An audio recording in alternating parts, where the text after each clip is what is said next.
No तिमिरान्धस्य ज्ञानाञ्जनशलाकया चक्षुरुन्मीलितं येन तस्मै श्रीगुरवे नमः। नमोऽयं विष्णुपदाय कृष्णपृष्ठाय भूतले श्रीमते वेदान्त स्वामिनिधि नमस्ते सरस्वती देवी गौरवाणी प्रचारि निर्विशेष शून्यवादी पाश्चात्य देशताय नमो महावदन्ना कृष्ण प्रदयति कृष्णाय कृष्ण चैतन्य नव्य गोतिशे नमः नीलाचल निवासाय नित्याय परमात्मने बलभद्र सुभद्राभं जगन्नाथाय ते नमः कृष्णाय वसुदेवाय देवकी नंदनाय च नन्दगोपकुमाराय गोविन्दाय नमः। हे कृष्ण करुणा सिन्धु दीनबन्धो जगत्पते गोपेश गोपिकान्त राधाकान्त नमस्ते। तप्त काञ्चन गौरङ्गी राधे वृन्दावनेश्वरी वृषभानुसुते देवी प्रणमामि हरे प्रिये। वन्दे श्रीकृष्ण चैतन्य नित्यानन्द सहदेव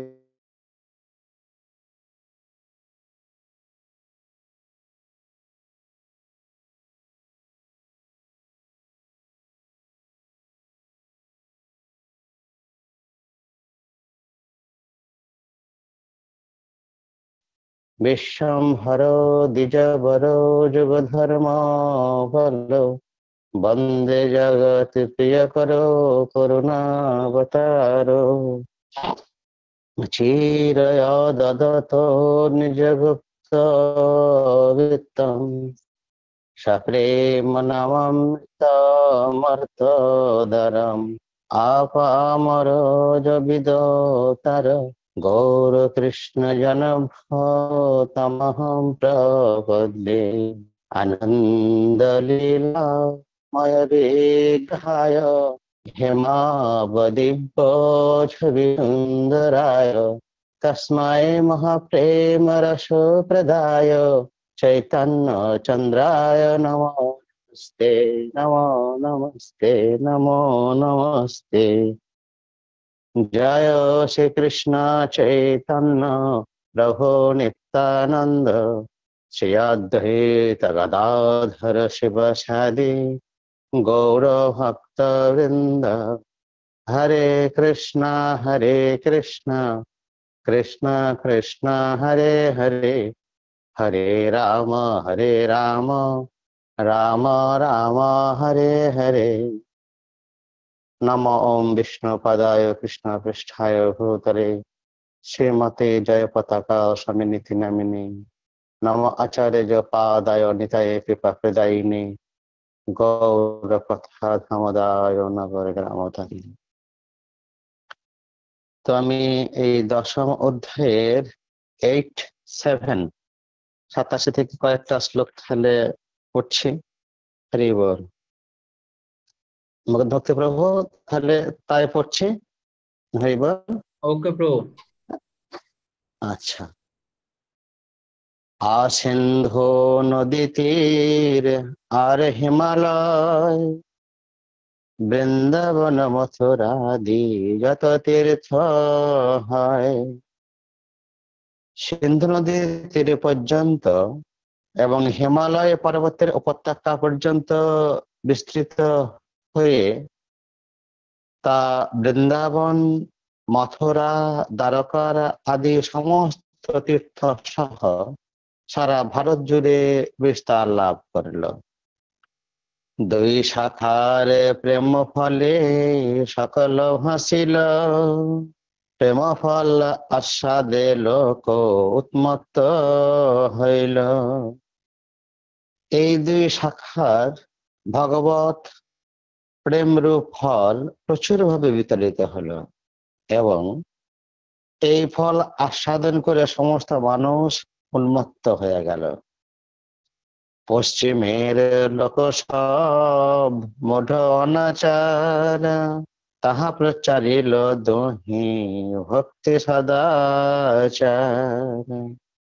পশ্চিম ভারতের অধিবাসীরা সাধারণত বুদ্ধিমান নয় এবং আচারশীল নয়, কিন্তু শ্রীল রূপ গোস্বামী ও শ্রীল সনাতন গোস্বামীর প্রভাবে তারা ভগবত ভক্তি ও সদাচার সম্বন্ধে শিক্ষা লাভ করল। তাৎপর্য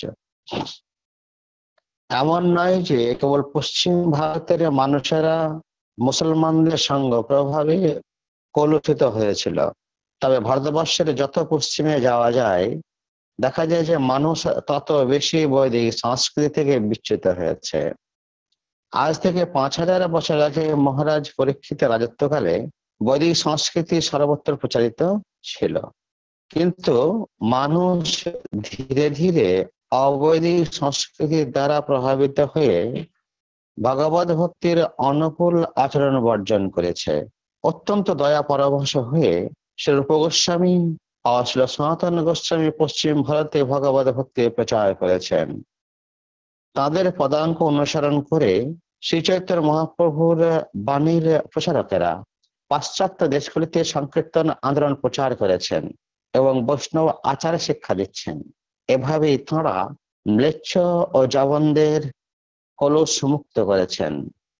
পাশ্চাত্য দেশগুলিতে আমাদের সমস্ত ভক্তরা ও দ্রুতবদ অভ্যাসগুলি বর্জন করেছে ছিল। সমস্ত অবৈদিক সময় শৈল বৃন্দাবনে কইল শ্রী বৃন্দাবনে কইল শ্রী মূর্তি সেবার প্রচার, শাস্ত্র দৃষ্টে কইল লুপ্ত তীর্থের উদ্ধার, বৃন্দাবনে কইল শ্রী মূর্তি সেবার প্রচার।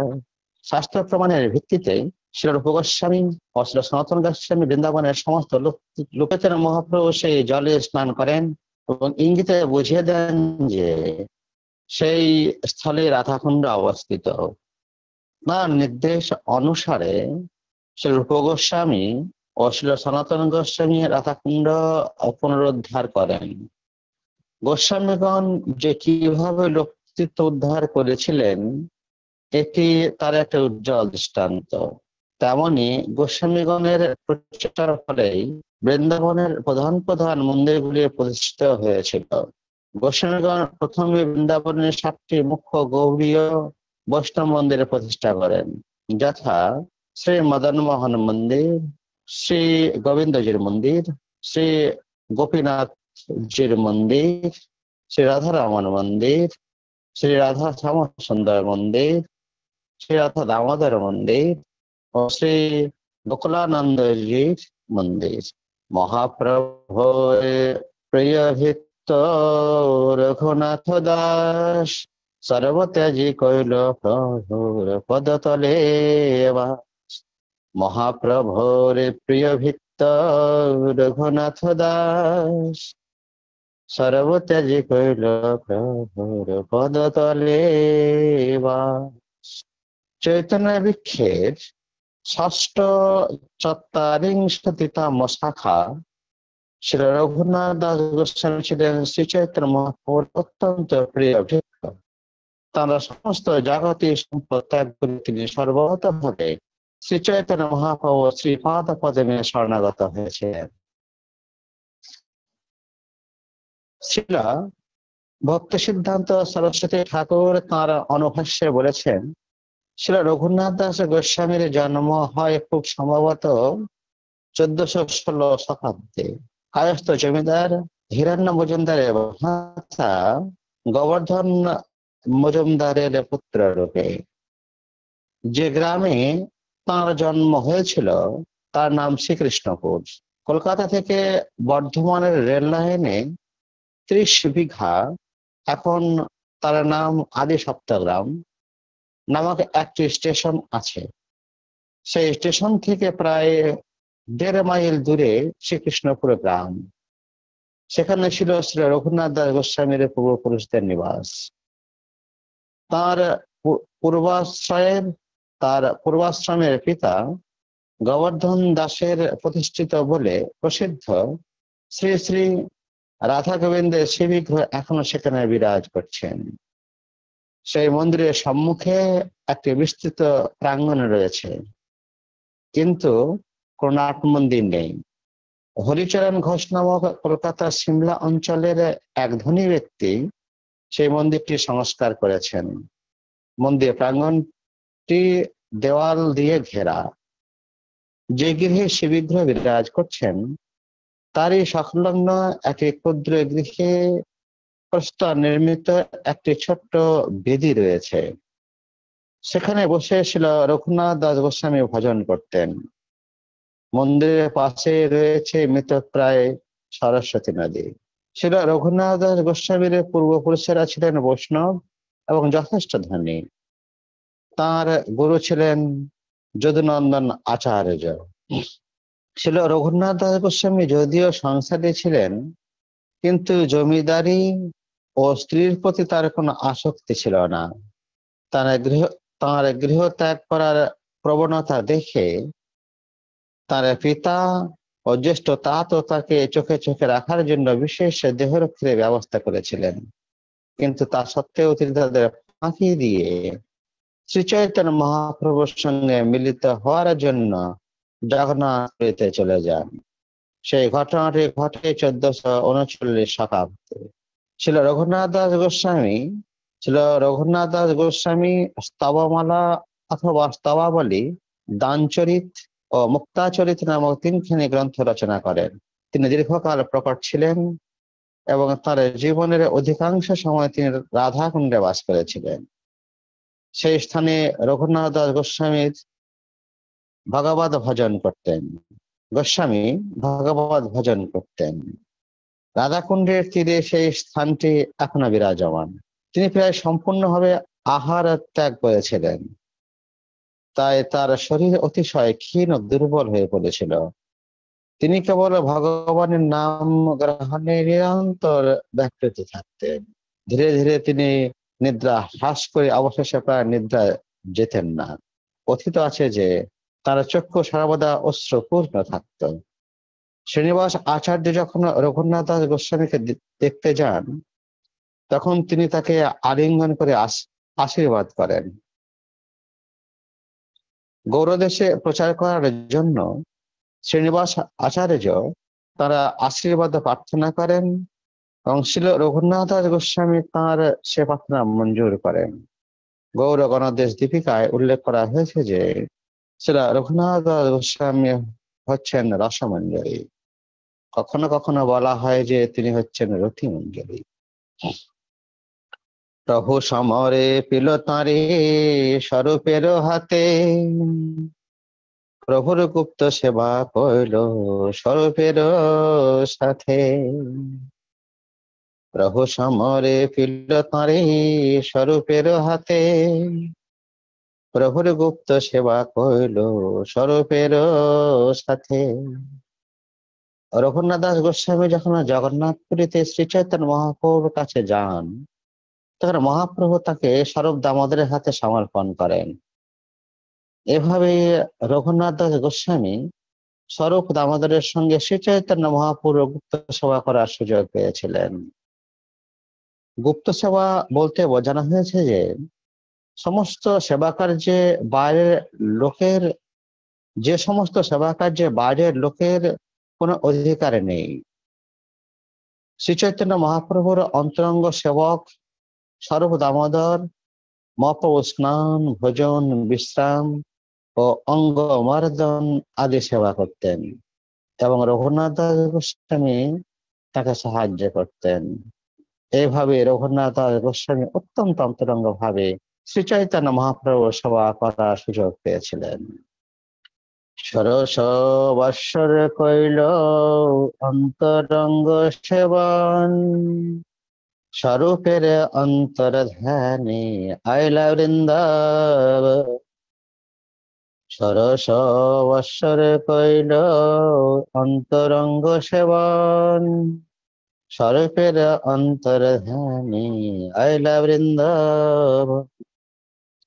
তিনি জগন্নাথপুরীতে 16 বছর ধরে মহাপ্রভুর অন্তরঙ্গ সেবা করেছিলেন এবং শ্রী চৈতন্য মহাপ্রভু ও সর্ব দামোদরের অন্তর্ধানের পর তিনি জগন্নাথপুরী থেকে বৃন্দাবনে যান।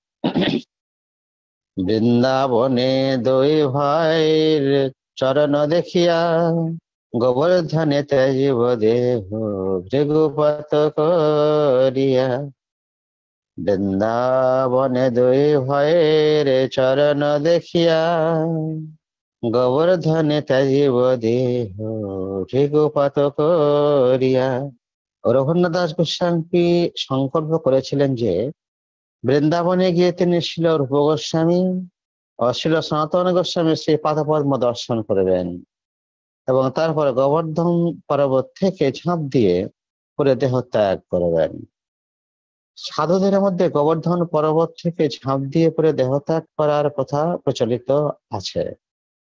শ্রী চৈতন্য মহাপ্রভু ও স্বরূপ দামোদরের অপ্রকটের পর রঘুনাথ দাস গোস্বামীর কাছে তাদের বিরহ বেদনা এতই অসহনীয় হয়ে উঠেছিল যে তিনি বৃন্দাবনের গোবর্ধন পর্বত থেকে নিচে ঝাঁপ দিয়ে পড়ে আত্মহত্যা করার সংকল্প করেছিলেন। তবে তা করার আগে তিনি শিল রূপ গোস্বামী ও শিল সনাতন গোস্বামী সেই পাদপদ্ম দর্শন করতে চেয়েছিলেন।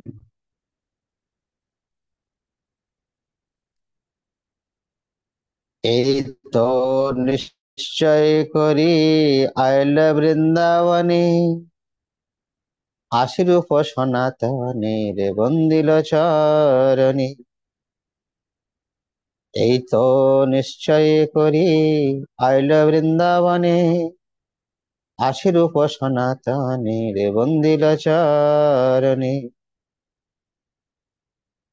সেই সংকল্প করে রঘুনাথ দাস গোস্বামী বৃন্দাবনে এলেন এবং শিল রূপ গোস্বামী ও শিল সনাতন গোস্বামীকে দর্শন করে তাঁদের শ্রী পাদপদ্মে প্রণতি নিবেদন করলেন। তবে দুই ভাই তারে মরিতে না দিল, নিজ তৃতীয় ভাই করে নিকটে রাখিল। তবে দুই ভাই তাঁরে মরিতে না দিল, নিজ তৃতীয় ভাই করে নিকটে রাখিল। এই দুই ভাই তাকে মরতে দিলেন না, তাকে তাদের তৃতীয় ভাই করে তাদের কাছে রেখে দিলেন। মহাপ্রভুর লীলা যত বাহির অন্তর, দুই ভাই তাঁর মুখে শুনে নিরন্তর। হরি বল। মহাপ্রভুর লীলা যত বাহির অন্তর, দুই ভাই তাঁর মুখে শুনে নিরন্তর। যেহেতু রঘুনাথ দাস গোস্বামী ছিলেন দামোদরের সহকারী, তাই তিনি মহাপ্রভুর বহিরঙ্গ ও অন্তরঙ্গ বহু লীলা বিলাসের কথা জানতেন। দুই ভাই রূপ গোস্বামী ও সনাতন গোস্বামী নিরন্তর তাঁর মুখে সেই সমস্ত লীলা শ্রবণ করতেন। অন্ন জল ত্যাগ কইল, অন্য জল ত্যাগ কইল, অন্য কথা ফল দুই তিন মাঠা করেন ভক্ষণ। অন্ন জল ত্যাগ কইল, অন্য কথা ফল দুই তিন মাঠা করেন ভক্ষণ। রঘুনাথ দাস গোস্বামী ধীরে ধীরে অন্ন জল ত্যাগ করলেন এবং একদিন 2 দিন অন্তর কেবল কয়েক ফোঁটা মাথা খেতেন। সহস্র দণ্ড সহস্র দণ্ডবত করে লয় লক্ষ নাম, 2 সহস্র বৈষ্ণবের নিত্য পর নাম। সহস্র দণ্ডবত করে লয় লক্ষ নাম, 2 সহস্র বৈষ্ণবের নিত্য করে না। প্রতিদিন তিনি ভগবানকে 1000 বার দণ্ডবত প্রণাম করতেন এবং অন্ততপক্ষে 1 লক্ষ নাম গ্রহণ করতেন এবং 2000 বৈষ্ণবকে দণ্ডবত প্রণাম করতেন।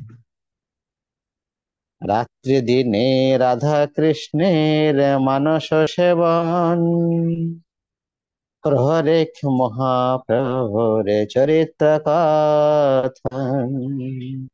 রাত্রি দিনে রাধা কৃষ্ণের মানস সেবন, প্রহরেখ মহাপ্রভুর চরিত্র কথন।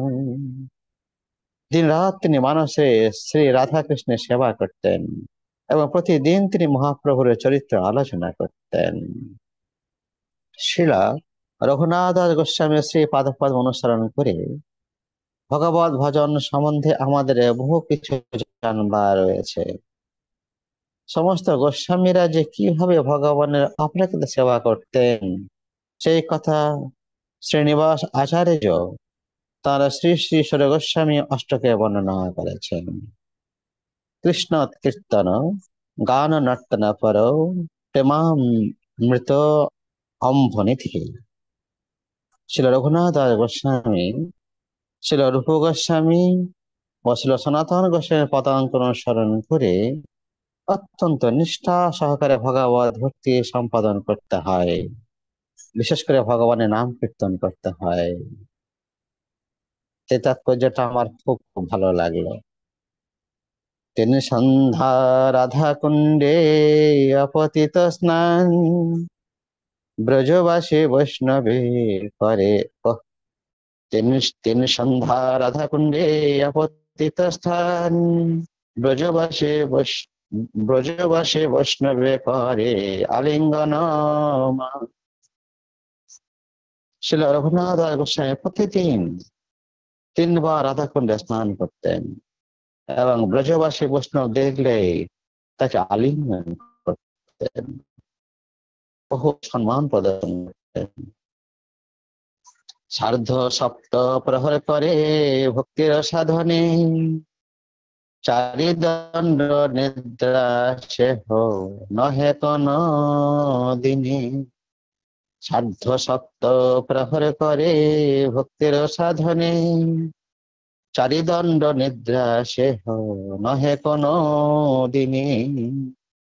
প্রতিদিন তিনি 22.5 ঘন্টার অধিক সময় ভগবত ভক্তি সাধন করতেন এবং 2 ঘন্টার কম সময় নিদ্রা যেতেন এবং কোনো কোনো দিন তাও সম্ভব হতো না। তাহার সাধনের রীতি শুনিতে চমৎকার, সেই রূপ রঘুনাথ প্রভু যে তাহার সাধনের রীতি শুনিতে চমৎকার, সেই রূপ রঘুনাথ প্রভু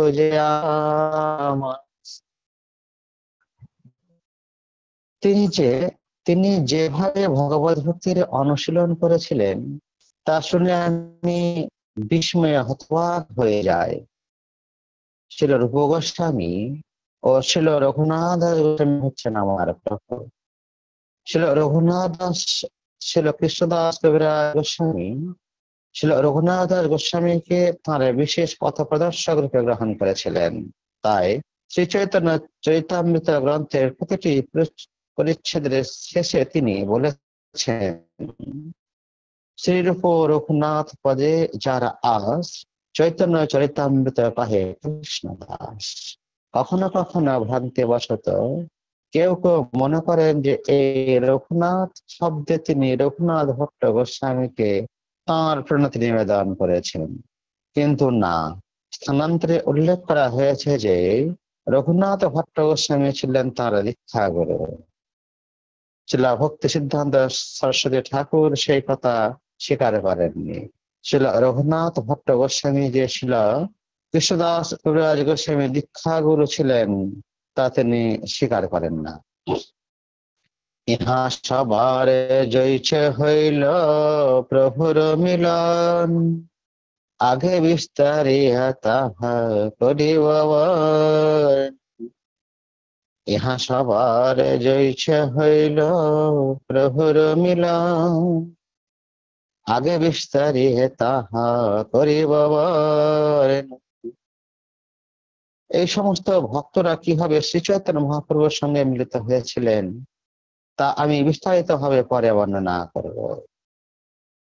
শ্রী গোপাল ভট্ট এক শাখা সর্বোত্তম, রূপ সনাতন সঙ্গে যার প্রেম আলাপ। সপ্তচত্বাবিংশতিতম শাখা শ্রী গোপাল ভট্ট গোস্বামী হচ্ছেন সর্বোত্তম। তিনি নিরন্তর ছিল রূপ গোস্বামী ও ছিল সনাতন গোস্বামীর সঙ্গে ভগবত প্রেম সম্বন্ধে আলোচনা করতেন। হরে কৃষ্ণ। মুকুন্দ ভক্তি প্রভু, আমি কি তাৎপর্যটা পড়বো? সময় কিন্তু হয়ে গেছে, যদি অনুমতি দেন তাহলে পড়বো।